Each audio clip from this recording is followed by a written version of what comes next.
Majority Report with Sam Seder. The destiny of America is always safer in the hands of the people than in the conference rooms of any elite. Sam Seder. They are unanimous in their hate for me, and I welcome their hatred. We must guard against the acquisition of unwarranted influence, whether sought or unsought, by the military-industrial complex. The Majority Report with Sam Seder. Ever get the feeling you've been cheated?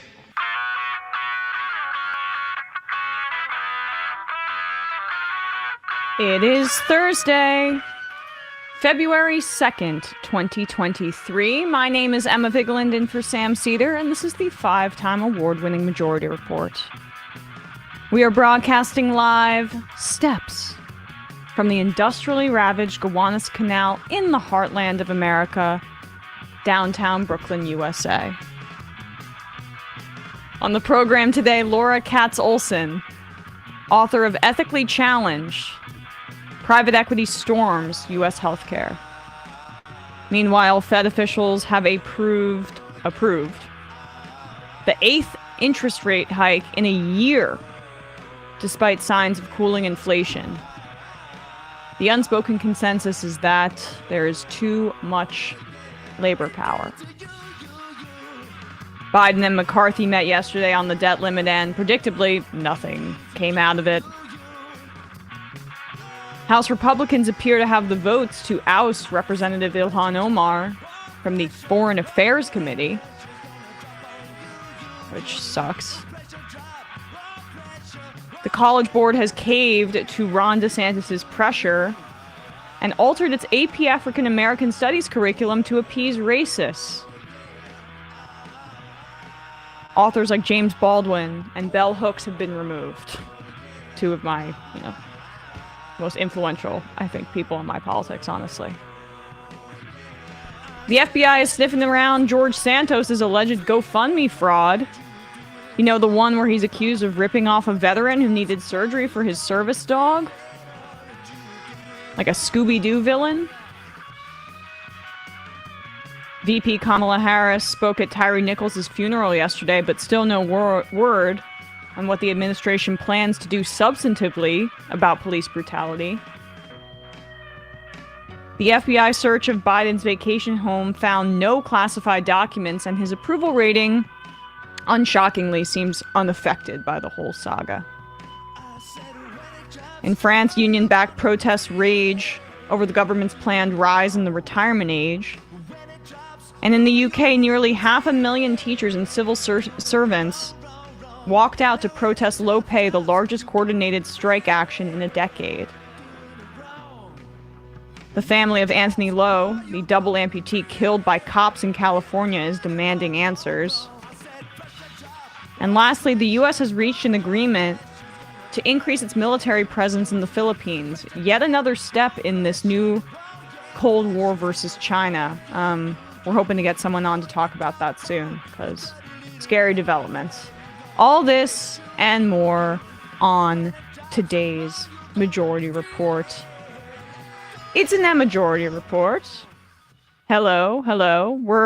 It's basically the ESVN crew today. No Matt, sadly. Matt's on vacation.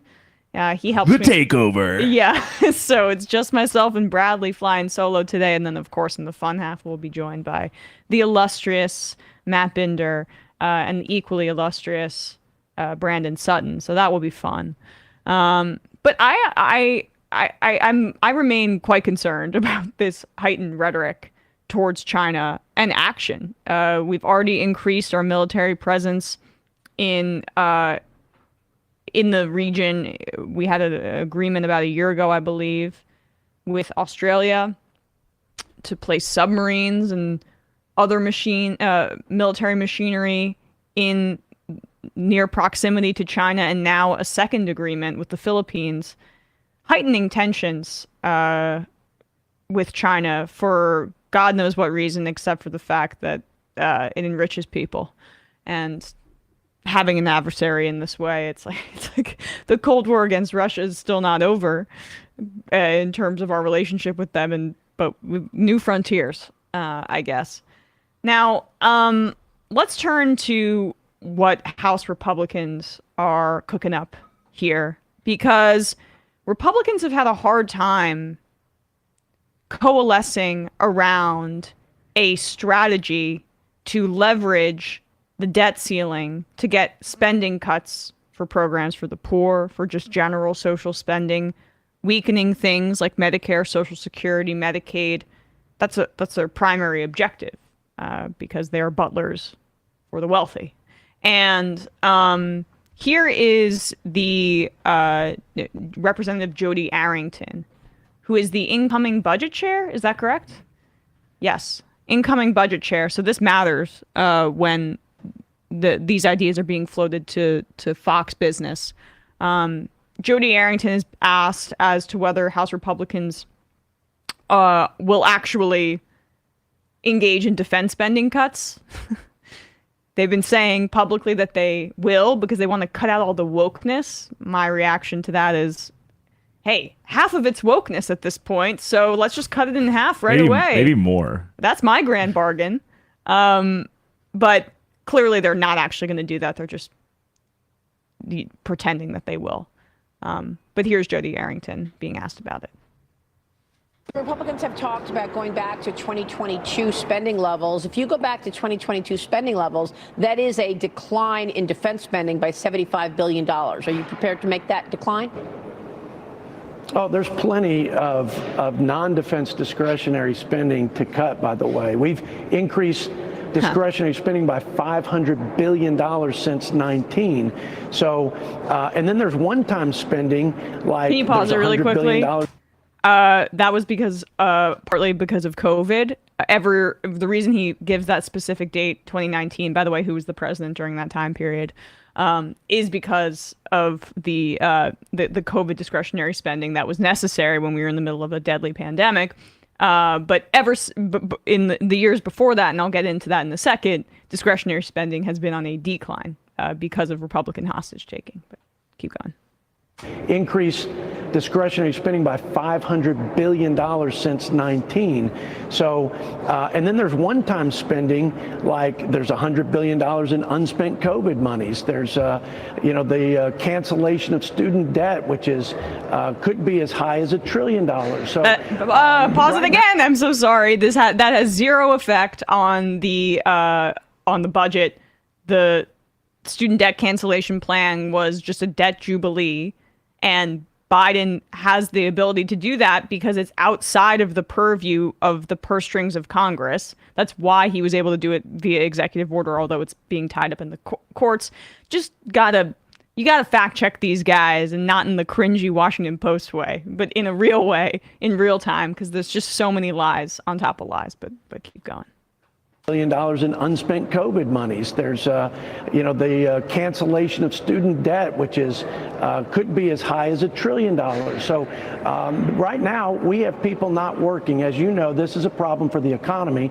It also is a problem for financing Social Security and Medicare, and we need to put work incentives in place. That alone will create billions of dollars in savings, more tax revenue, and more support for these safety nets that our seniors are relying on. There are plenty of things outside of defense, and that's what we aim to focus on.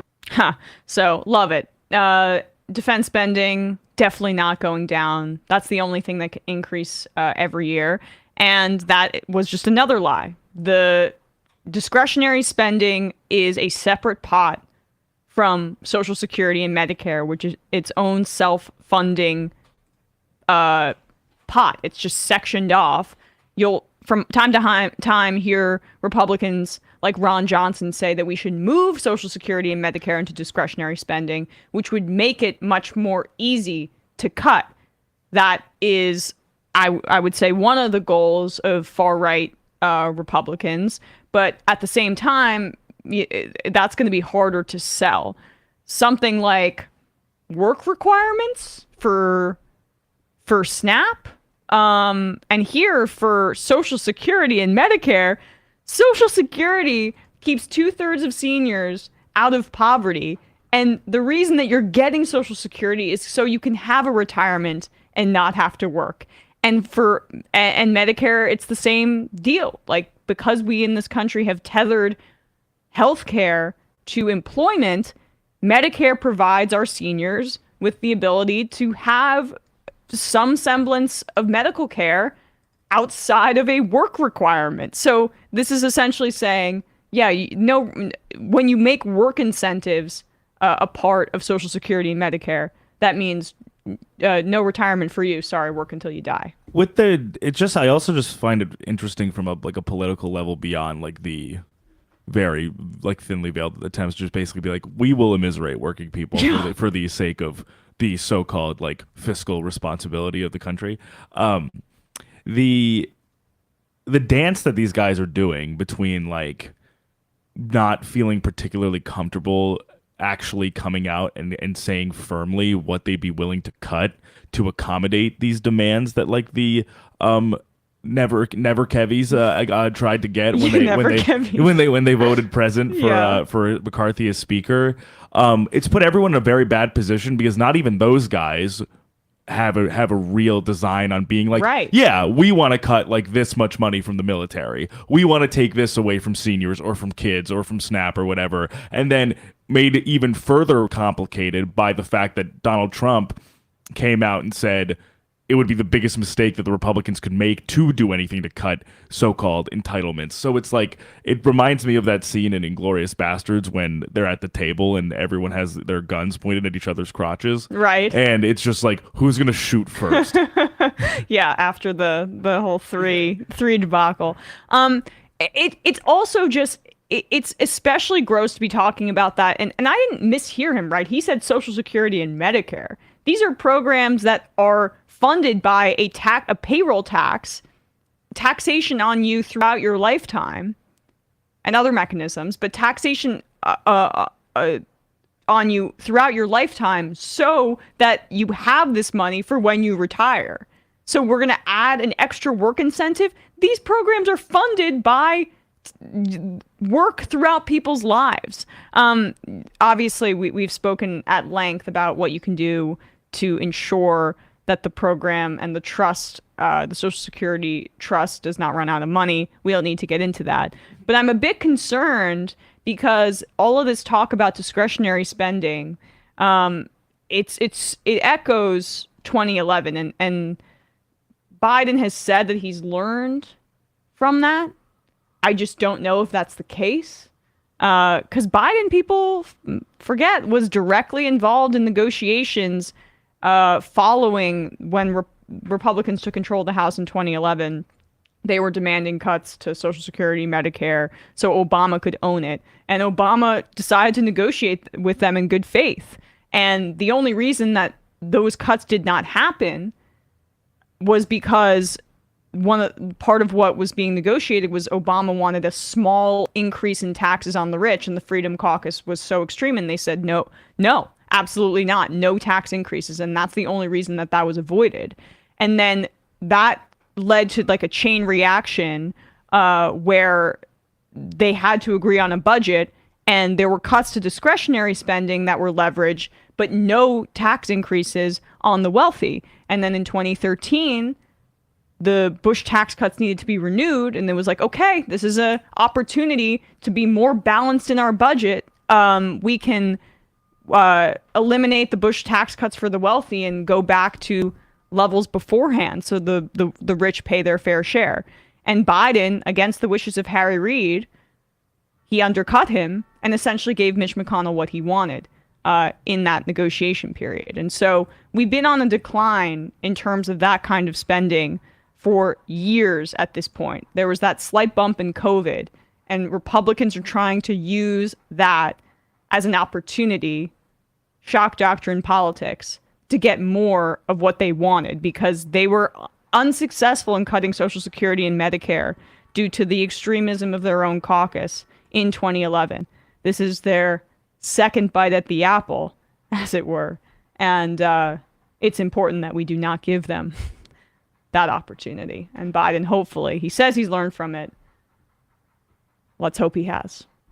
All right, we're going to take a quick break, and when we come back, we will be joined by Laura Katz Olson.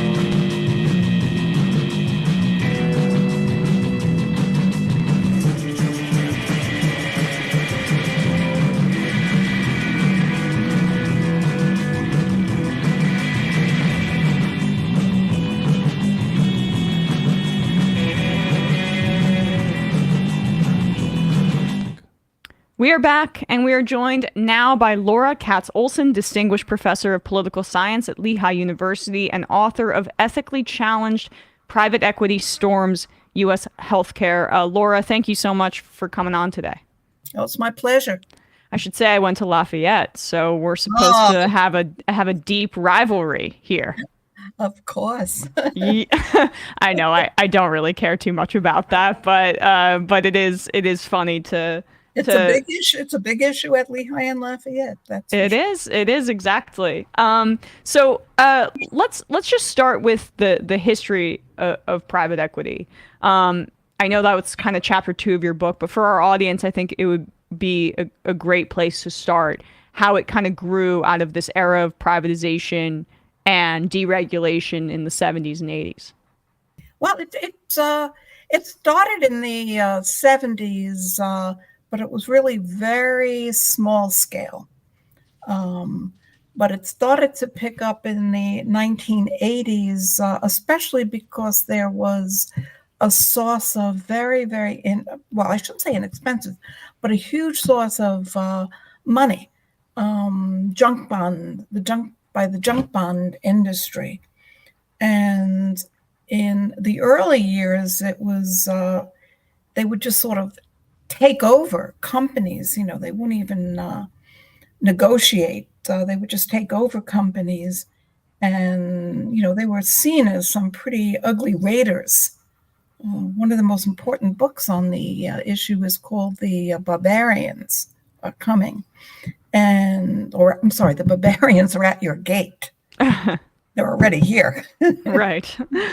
And what they would do is they would take some big company, and in those days, these companies would be huge conglomerates with lots of different pieces to it, like cigarettes and cookies and magazines and just, everything all together. And they would buy the whole conglomerate and then sell off the pieces, because the pieces were worth far more than the whole. And they would pocket, of course, all of this, and they were it turned out to be a very lucrative investment for the private equity owners. So that's how it began. They were just basically corporate raiders. And butchers too, right? In the sense that they were cutting up the pieces of companies and selling them off for parts. And in innumerable cases, these companies will go bankrupt. Right. Yeah. So how did that work? I mean, I want to get into some more modern examples of it as well, but I think people who are learning about this for the first time might say, well, how is there profit in taking on companies that are in such deep financial straits and then selling it off? Well, that is the myth that has been perpetuated, and certainly was perpetuated by Mitt Romney when he ran for president. They take these starving companies and they make them prosperous, and workers and communities all benefit from this. Indeed, if you look at the playbook, the private equity playbook, they need to take a prosperous company, because for the most part, the companies are paying off the debt that the private equity is putting on them. And in order to pay off this debt, you need to have more and more revenues. And so a disastrous company could not pay off these revenues. So they mostly buy prosperous companies. There's a few private equity companies that specialize in distressed companies, but those are very few. Gotcha. And they have a different playbook. Sorry? And they have a different playbook, of course. Right. Do you mind expanding on that playbook? Because I feel like those are kind of the vampires that are most acute, I guess, in terms of the way that they exert their power on certain industries. actually not. I mean, Oh. there are very few of them, and what they do is they buy distressed companies. Most of the distressed companies they buy were because the private equity firms before them have made them distressed. Okay. Gotcha. So they're not really the big problem in the game. The big problem in the game is the private equity companies that are buying these viable companies and stripping them as best as they can and then selling them off, mostly these days, because IPOs are really down right now, to other private equity companies. So it's like serial sales. And in healthcare, which is what you focus on, when did private equity really start to dip its toe into the healthcare industry, which is what, like 20% of the United States economy, something like that? It is definitely 20. It's not only 20% of the U.S. economy, but it's a significant. Medicare and Medicaid, for example, are significant percentages of the federal and state budgets. So, like Willie Sutton says, why do you rob banks? Because that's where the money is. And that's why private equity is going into healthcare, because that's where the money is. Lots of money. Unfortunately, I mean, on our show, we're advocates for single payer. So, let me answer your question, which I didn't. Sure. They did a little bit in healthcare in the 1990s and a little bit in the early 21st century. But since 2015, they've just been accelerating dramatically. And as they have more and more what they call dry powder, should I explain what that is? Yeah, go ahead. Okay. Public pension funds, university endowments, and nonprofit endowments, they are the major investors in private equity. And they have invested in these private equity firms. I'm sorry, I lost track of what I was. You were mentioning how what dry powder is. Yeah. So they started to get more and more dry powder, which is the money that these investors are giving them, and they have to spend it. And so this money is growing and growing, and the money is sitting there. And they finally decided that, hey, healthcare has a lot of benefits to it, including the fact that it's very profitable. So by about 2015, they started investing seriously in the healthcare sector. And this is probably around the same time that some of these pension funds begin to move more into the stock market and into the investment sphere. Is that correct? Well, these pension funds started moving away from the stock market to private equity. Right. Okay.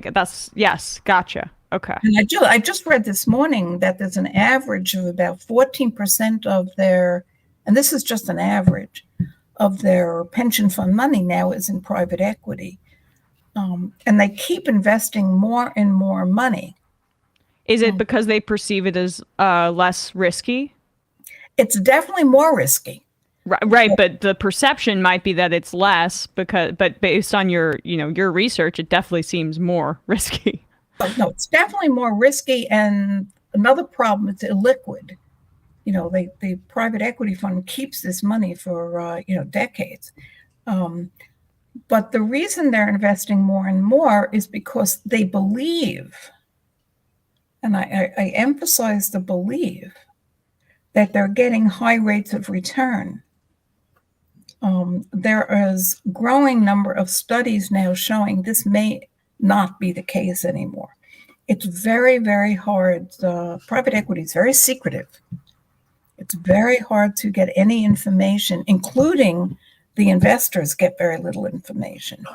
Right. Well, you were struggling to get anyone to kind of give you more information for your research as well on this side. I know you wrote a bit about how secretive they were in you trying to get in the process of your research. Well, they make all of the businesses that they buy sign non-disclosure and non-disparagement clauses, and at the risk of losing the money that they were given. So people are very, very reluctant, obvious reasons, to talk about the problems that they experience once they've sold their small business. A lot of these small businesses in healthcare, whether it's autism or eating disorders or drug and alcohol rehab centers, a lot of the original owners really care about the issue and really care about their patients. And they don't understand, there's a lot of naivety among physicians, for example. They don't really understand what they're getting into, because they're told that what the private equity firm is going to do is take care of the annoying stuff.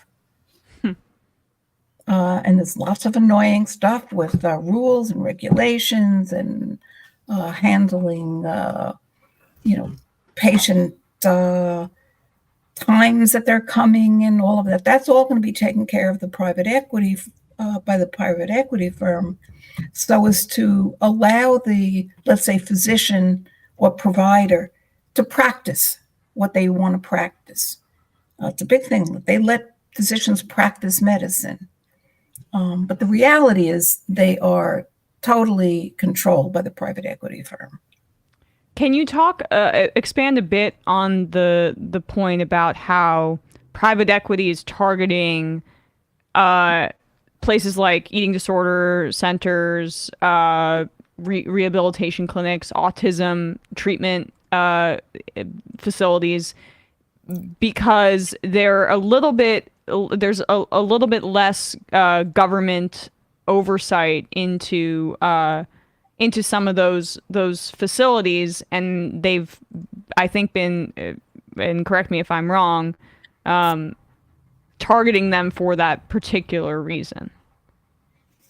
Well, one of the reasons that they're targeting healthcare, obviously, is because that's where the money is.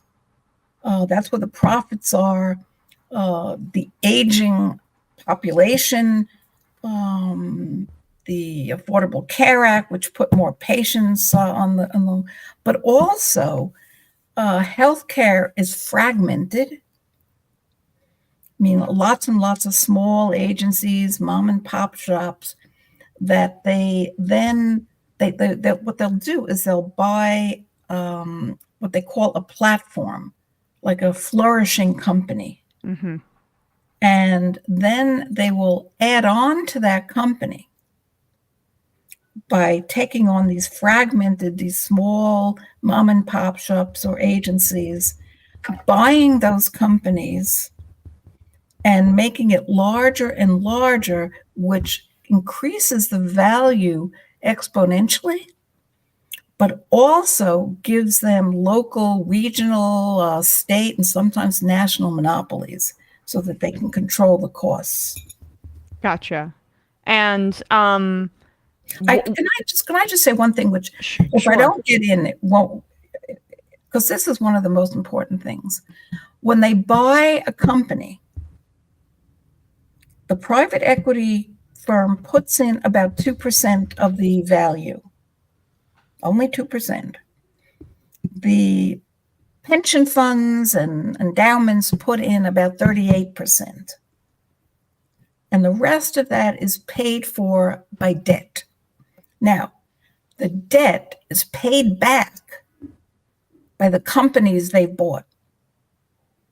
So whether it's the large company, which is the platform, or the add-ons that they buy, it's the companies, not the private equity firms, that pay back the debt. And I think it's important to understand that. So if I'm not mistaken, that seems like a much shakier business model than advertised, right? Oh, yeah. Oh, like yeah. that's a crumbling foundation. I mean, I don't want to say it's robbing Peter to pay Paul, because that's a little bit too extreme. But there's no, it's not. I don't know if it's too extreme. Okay. I mean, they're going out and buying this company and then telling the company they have to pay back their own debt. Yeah. And by the way, that's why they need a flourishing company. But I think the significant piece is that in order to pay back this debt, they have to make huge cuts to increase revenues. Right. And that's where it gets very, very scary in healthcare. You know, for example, they'll speed up the intensity of care. So the physician who used to treat 10 patients now has to treat 15 patients an hour. They'll cut back on materials, which, you know, of course, is a big deal in healthcare. They'll cut back on training. They'll even cut back on the number of physicians and put in less trained substitutes. They'll have these untrained people without a lot of supervision. I mean, there's all kinds of things that they do to increase revenues so that they can pay back this debt. And then they sell the company 5 years later.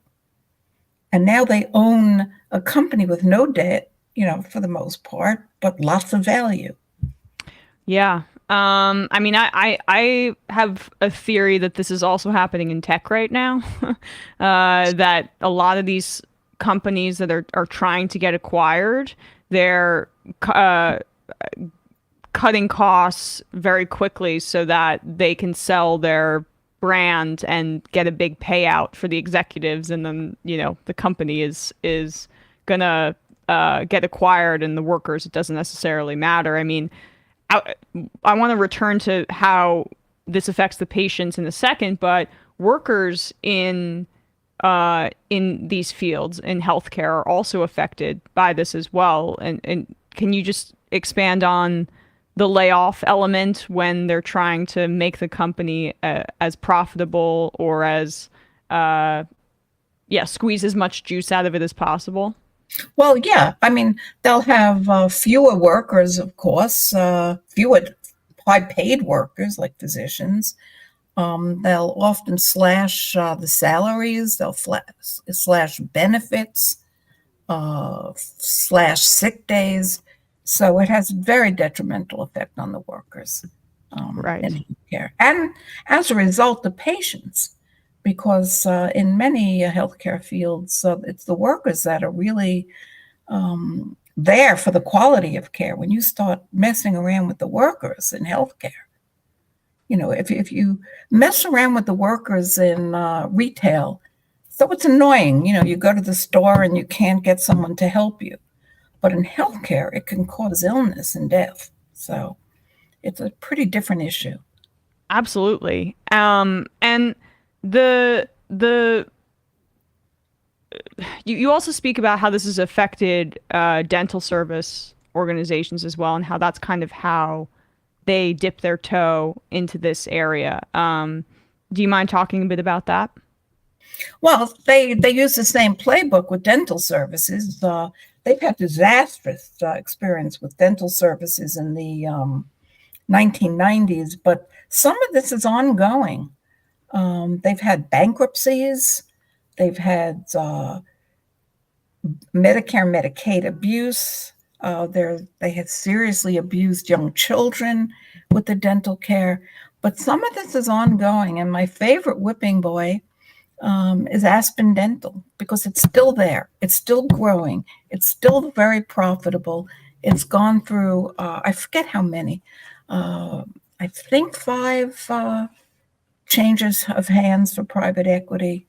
But this is to have long, ongoing abuse of patients, abuse of Medicaid, abuse of everything, and yet it's still going. And they just got sued by Massachusetts for fraud, and Massachusetts won, and yet they're going and going. And there's like, you know, people still go to Aspen Dental because they don't know. And are they so they're growing and as we speak? Yes. Wow. And if you look at reviews of Aspen Dental, you can see, one dentist wrote, I had to leave because all they do is try to talk people out of their teeth. But if you look at the reviews that I did, like on Aspen Dental among patients, it's pretty scary. And these are patients who went for second opinions. Yeah. And yet, what amazes me is that they still are going on. It is amazing, and especially when you see and you read about the way that the doctors and the workers feel after this kind of squeeze begins to happen. In your interviews with people, what were some of the through lines that you found? I'm sorry, I didn't. What was some of the? When you're speaking with doctors who have to work under these conditions with private equity, other workers at these facilities, what were some of the things that they had to tell you? Well, actually, as I said, very few would talk to me. Or those who did were very cautious because of these non-disclosure forms that they had to sign. But the thing that I think most stood out to me was how surprised they were at the deterioration of care, how badly their workers were being treated, workers that they had hired. And just how this beloved place that they had put together as a founder was disintegrating right before their very eyes, and many of them just leave. Makes sense. We've covered some surprise billing stories on this show. What is the role of private equity in some of these surprise billing statements that patients are receiving that have honestly been in the news fairly consistently over the past few years? Huge. Yeah. Private equity, Envision, I forget the second one. There's two major companies owned by private equity that provide emergency physicians. And they are one of the main causes of surprise billing. Another one is medical transportation, aircraft. So when they swoop down and pick you up to take you to a hospital when you're in a car crash or something, that's private equity, a great deal of that, and have huge surprise billings. This is now, we have the Surprise Billing Act now. But one of the things it doesn't cover is ground transportation, which private equity owns a good deal of. And there's still some huge problems with surprise billing. But the role of private equity, especially and including the emergency physicians, is pretty serious. It sounds it. I mean, what happens when a patient receives a surprise bill from private equity? What does that look like for a patient? Well, right now, they're not really, in most places, that they're not going to get surprise bills anymore because the Surprise Bill Act has been enacted. What you're going to have is a huge controversy between the insurance company and the private equity-owned company. And the Surprise Billing Act did not really satisfy that issue. So there's just ongoing controversy between them. But the patient in most of these areas, not ground transportation and some others, is much more protected right now. And still, though, this problem seems to be worsening in other areas. I mean, what are, big picture, your biggest alarm bells that you'd like to sound in terms of the role of private equity in healthcare? Well, I think the huge alarm bells are one that they have this growing amount of money, dry powder, that has to go somewhere, and it's going into healthcare. And the number of places that they're buying, like I just read today, that huge amounts of money is going into fertility clinics and women's health care. But they're buying very rapidly, and they're taking over, not slowly anymore. It used to be slowly, but now it's pretty accelerating. A great deal of our health care, our physician offices, our gynecologists, our dermatologists, that's a big one, ophthalmologists, and that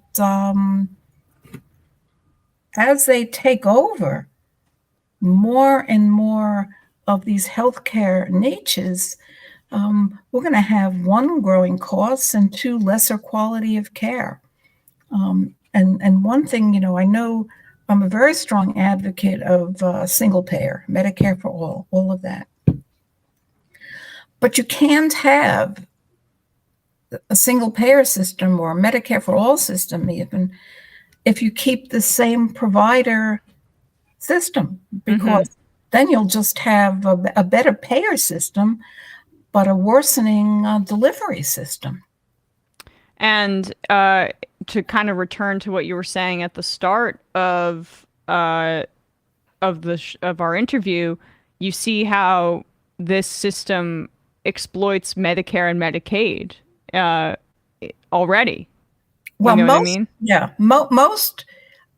almost all, and I can't think of any exceptions, of private equity investments in healthcare have significant streams of money from Medicare and Medicaid, and some of them are totally funded by Medicare and Medicaid. For example, hospice is totally funded by Medicare for the most part. So yes, what we're doing is we're taking our taxpayer money and putting it into these private equity firms that are literally pocketing it. And if you look at the list of billionaires in this country, a significant and growing percentage are private equity, titans.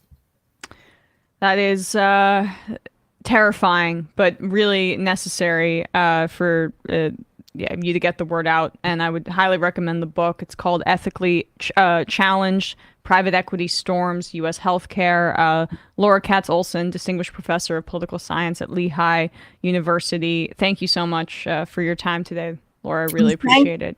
Thank you for your good questions, and it's been a pleasure. It's been a pleasure. Really appreciate it. Bye-bye. Bye-bye. All right, folks. With that, we actually have some breaking news that I wanted to make sure that we highlighted. It's official.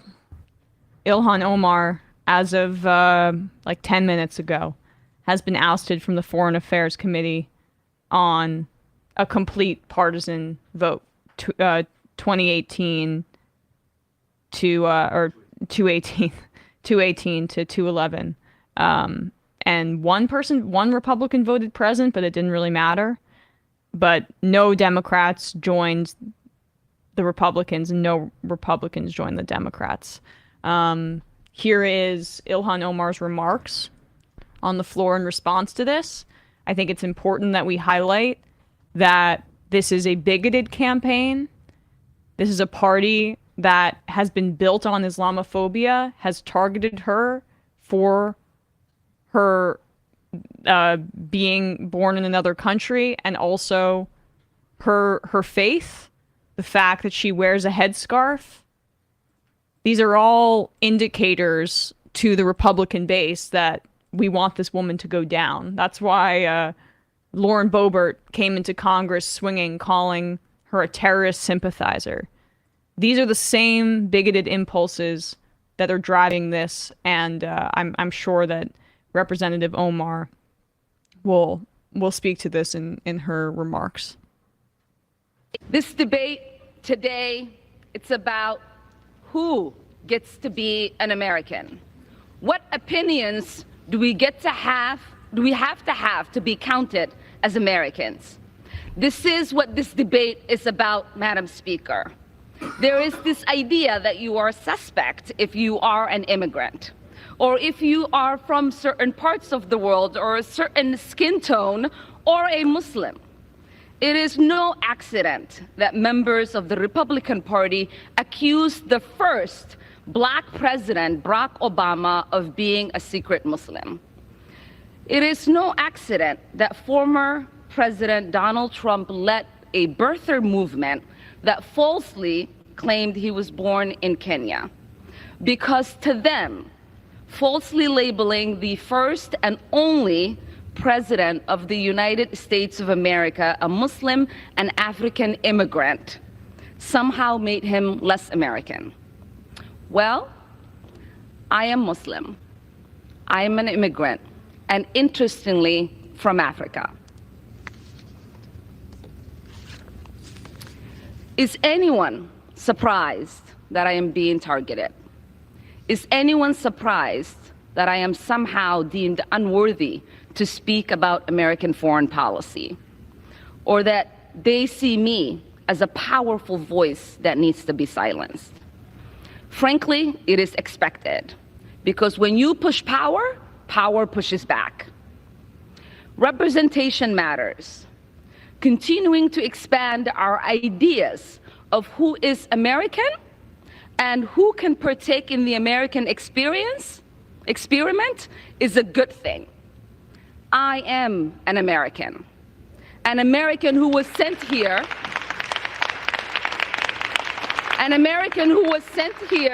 by her constituents to represent them in Congress, a refugee who survived the horrors of a civil war, someone who spent her childhood in a refugee camp, someone who knows what it means to have a...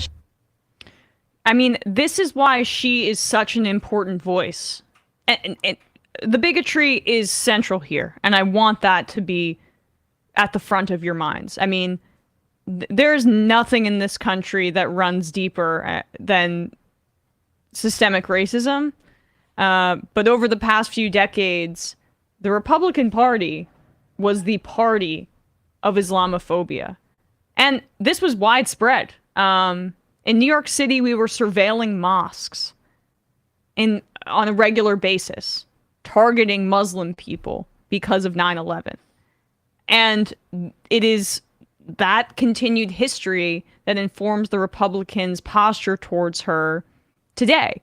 But also, what needs to be understood is that Ilhan Omar's ideology, which is informed by her experience as a refugee, an ideology that's critical of American empire, is just as threatening, if not more, to power players in Washington and to the very deep state that Donald Trump says that he's fighting against. But in reality, McCarthy and the rest of the Republican Party are doing their bidding. Peter Beinart had a column in the New York Times, and this is an excerpt from it that I wanted to read to you. Last February, in a committee hearing on Latin America, Ms. Omar asked Todd Robinson, the Assistant Secretary of State for International Narcotics and Law Enforcement Affairs, about an inspector's general investigation that found that his agency had covered up its involvement in a 2012 massacre of 4 indigenous Hondurans. Despite working at the agency in 2012, Mr. Robinson said he didn't recall what he had told investigators. He didn't know if any of the Americans and Hondurans charged in the massacre had been convicted. He didn't know if any of the victims had received compensation. Why was Mr. Robinson so unprepared for Ms. Omar's line of inquiry? Perhaps because committee members rarely ask government officials such pointed questions about violations of human rights committed by the United States and its friends. And with that, now that there will be one less voice doing that in the House on the Foreign Affairs Committee.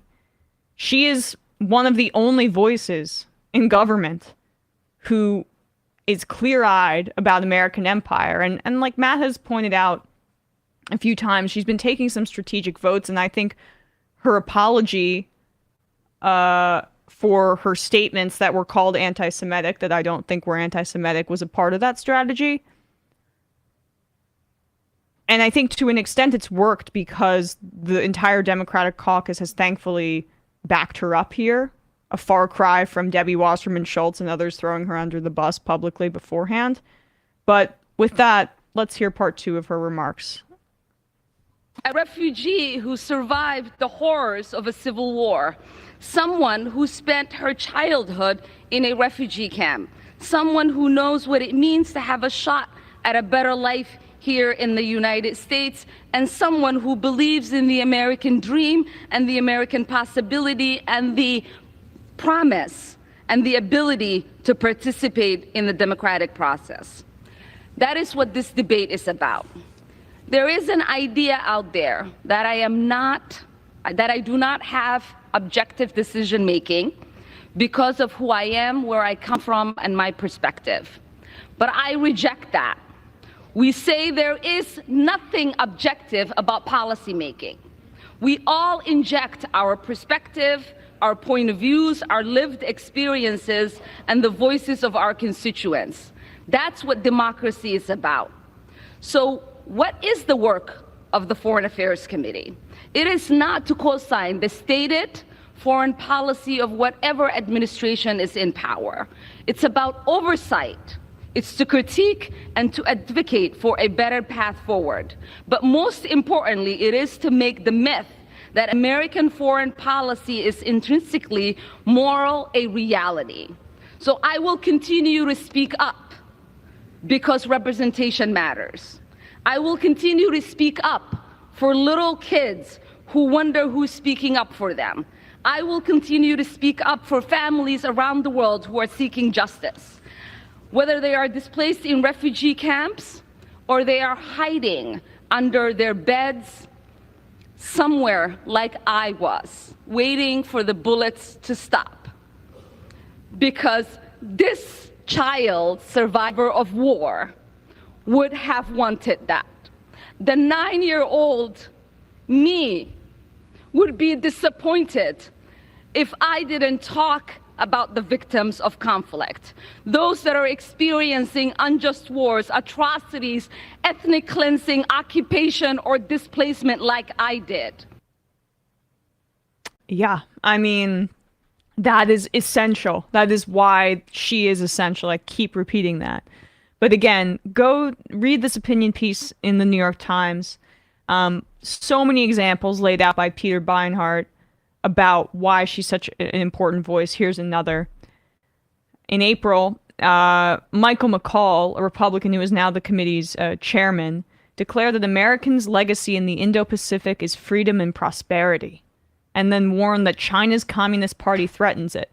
Ted Deutsch, a Democrat, told the witness, Deputy Secretary of State Wendy Sherman, that it was a, quote, premise that I think we all share, that, quote, human rights needs to be front and center in our foreign policy. Having applauded the Biden administration and his recent committee members for their devotion to human rights, Mr. Deutsch asked about China's representation of Xinjiang and its arms sales in the Middle East. When Ms. Omar's turn came, the self-congratulation abruptly stopped. She began by noting that during America's last Cold War, the country supported brutal dictators like Chile's Augusto Pinochet and Indonesia's Suharto because they shared a, quote, common enemy. Then she asked Ms. Sherman why her administration was making Prime Minister Narendra Modi of India, quote, our new Pinochet. Ms. Omar's colleagues discussed India primarily as a potential bulwark against China and Russia. Only Ms. Omar spoke about American complicity in the repression of minority groups in India. How much does the Modi administration have to criminalize the act of being Muslim in India, she asked, for us to say something? And Matt mentioned this as well, that especially in the context of this, I would really encourage you guys, our viewers, our listeners, to go back and watch Ilhan Omar's questioning of Elliot Abrams. Yep. When he was I think he was either ambassador or a foreign policy State Department staffer under Trump. about his conduct in the 80s and 90s in South America. And look at that and think about how that is the reason. That testimony like that, questioning like that, that's the reason why House Republicans don't want her on that committee. Because it's not about anti-Semitism or any sort of like lack of contrition for those remarks or any sort of like inappropriateness on her behalf. It's because she stands up to military power, and like she said in her remarks, she punctures the thread and punctures the narrative of American exceptionalism in foreign policy, and that our actual export is not freedom, it's not democracy, it's capitalism. And it's so rare. I mean, just to add to your point, those voices. I mean, we had like one anti-war voice in that Iraq war vote in the House, and that was Barbara Lee. Right. And even her perspective was limited in that time. She wasn't speaking about American empire like this. She was worried about the consequences of the AUMF, which is completely valid. But this is another level. This is a refugee who's been affected by the wars that the United States empire has created, the knock-on effects, the blowback. She is a person who embodies that, and that's why she's so threatening. And the people who are now on those committees that were taken off the committees, they tried to orchestrate a coup in the United States. Gosar had a video, who's now, I think, is he on Foreign Affairs now? Gosar? I'll double check, but he definitely got some plum committee assignments as a result of those concessions that McCarthy made. The coup representatives like Marjorie Taylor Greene and Paul Gosar back on committees. Gosar tweeted out a video depicting the murder of Alexandria Ocasio-Cortez. Those are the people that the Republican Party stands with. So every time you hear how someone like Tucker Carlson or right-wing paleo-conservatives are anti-war, the real anti-war representatives, figures in our government, are few and far between, and they're all just exclusively on the left. And Ilhan Omar is actually someone who challenges American empire and war efforts. And this goes to show you also, to what you asked earlier, Emma, that Gosar and Marjorie Taylor Greene were added to oversight. Gosar was removed from oversight initially because of the video he tweeted about fantasizing about killing Alexandria Ocasio-Cortez and Nancy Pelosi and Joe Biden. It goes to show you what accountability looks like in the United States. Mm-hmm. There's no accountability for, I mean, yes, some people have gone to prison or been charged for their roles in January 6th, but none of the people who actually instigated it. It's the people who were told what to do, and it's the people who were brainwashed and indoctrinated into doing it for them, and the people in suits and the people who work on Capitol Hill who got off scot-free and have plum committee assignments now. The people who actually have consequences for their actions for things that they didn't even do, or things that they are being told or being said that they did and they didn't, are people like Ilhan Omar, because she tries to speak truth to power and tries to stand up to the bullshit that is fed to us about American foreign policy, and that's the person who gets punished. Not Paul Gosar, not Marjorie Taylor Greene, not Andy Biggs, not Kevin McCarthy, none of those guys. Not Mark Meadows, not Trump, obviously. And yet, I mean, of course, he's under multiple investigations, but who's to say if he'll ever actually receive any semblance of accountability for anything that he's done? But all across the board, the people who suffer or the people who get punished at this level are the people who try and say something. And I don't give Matt Gaetz a lot of credit for anything, but one thing Matt Gaetz isn't is stupid. And he was on with, I don't remember, last week he was either on with Maria Bartiromo or somebody like that. And, it was on Newsmax. It was Newsmax with Jen Pellegrino. And he basically was like, I want Swalwell and Schiff off those committees, but I don't necessarily agree with the rationale for taking Ilhan Omar off. And I think it's not because of her anti-Semitic remarks or so-called anti-Semitic remarks. It's because she goes against Republican and political orthodoxy. Yeah. And he even said, I would advise you, Jen Pellegrino, who of course probably doesn't even know who Elliot Abrams is, to watch her testimony. Because although Gaetz probably got his mind changed and voted for this, Gates knows why she's being taken off and what she provides. Yeah. And what the value is of her being on that committee and why they shouldn't have her on. And it's just amazing. I mean, last thing on this, well said, Bradley. And also the idea that they have any leg to stand on to remove her from the committee for anti-Semitism when Marjorie Taylor Greene put back on oversight, was tweeting about Jewish space lasers. Like, I mean, give me a break here. Who's the representative that was called David Duke without the baggage too? Only the second in command of House Republican leadership, Steve Scalise. Great. Yeah. There you go. So, all right, with that said, we're going to wrap up the first hour of this program, head into the fun half, have some fun.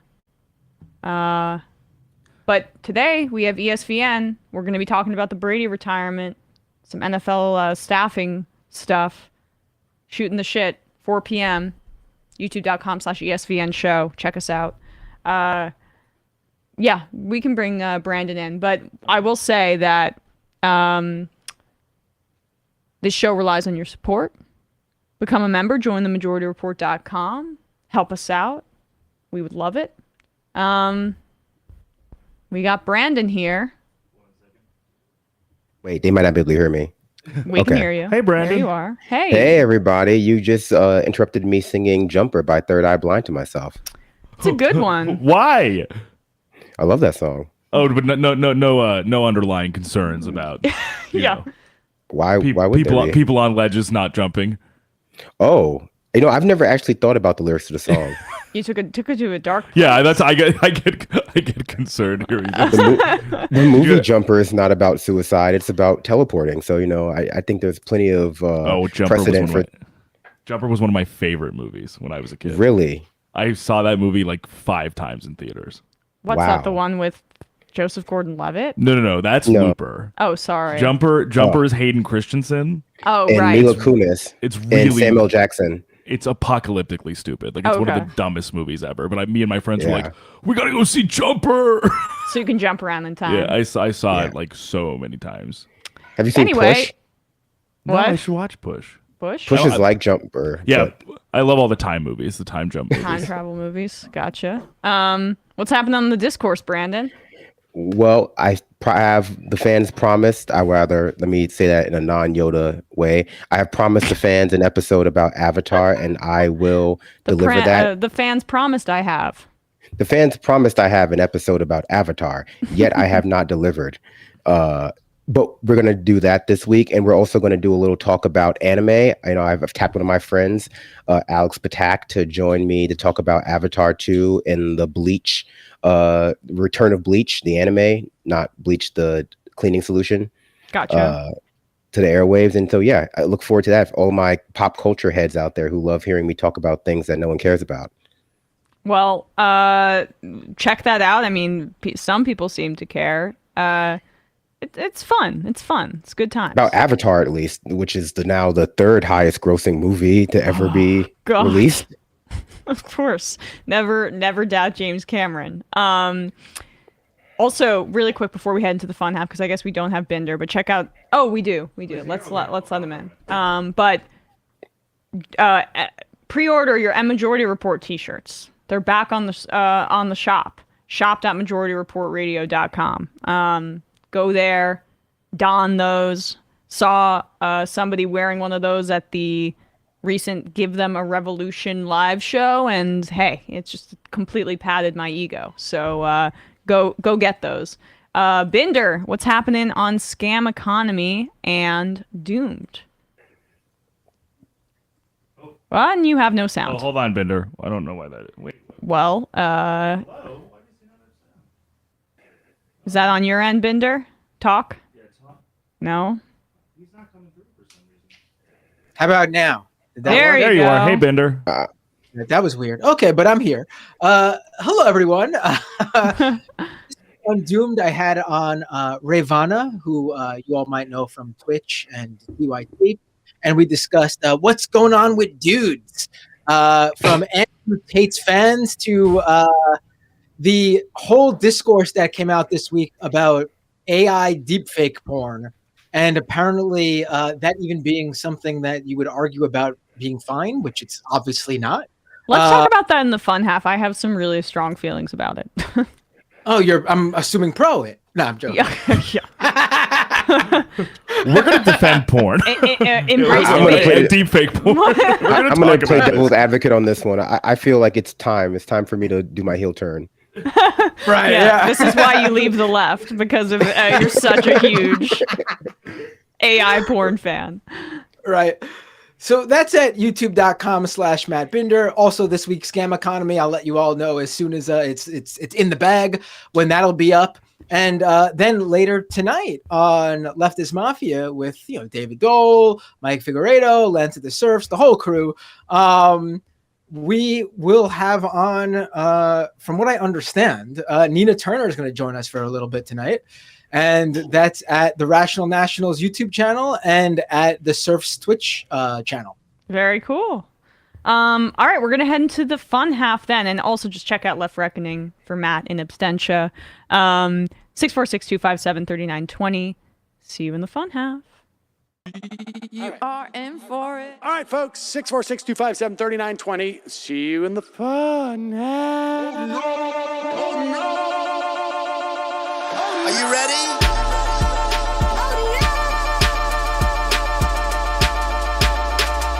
Who sent us this? Anarchy. Alpha males are back. Boys back. And the alpha males are back. Just as delicious as you could imagine. The alpha males are back. Boys back. And the alpha males are back. Just want to degrade the white man. Alpha males are back. I take all of it in my throat. Alpha males are back. Snowflake says what? The alpha males are back. You are a madman. And the alpha males are back. Oh no, Sam Seder! What a fucking nightmare! Bring back DJ Danner. Yeah, or a couple of them. Just put them in rotation. DJ Danner. Well, the problem with those is they're like 45 seconds long, so I don't know if they're enough of a break. That's fucking nonsense. You see white people doing drugs, they look worse than normal white people, and all white people look disgusting. And the alpha males, psych, fuck them. Snowflake says what? What?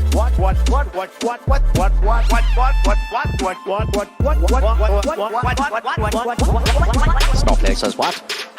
A hell of a lot of bank. A hell of a lot of bank. A hell of a lot of bank. Okay, I'm making stupid money. Hell of a lot of bank.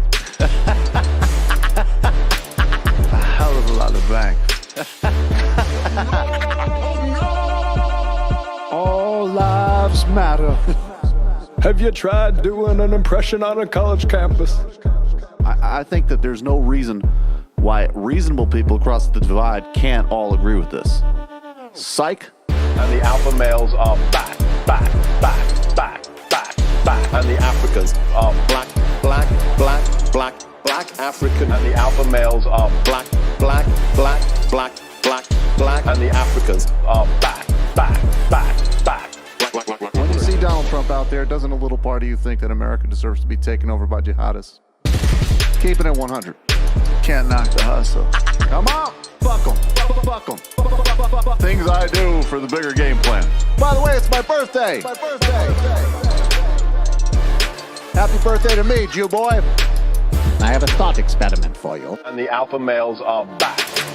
Africans are black. Alpha males are black. Africans are back. Come on. Come on. Someone needs to pay the price for blasphemy around here. I am a total pussy.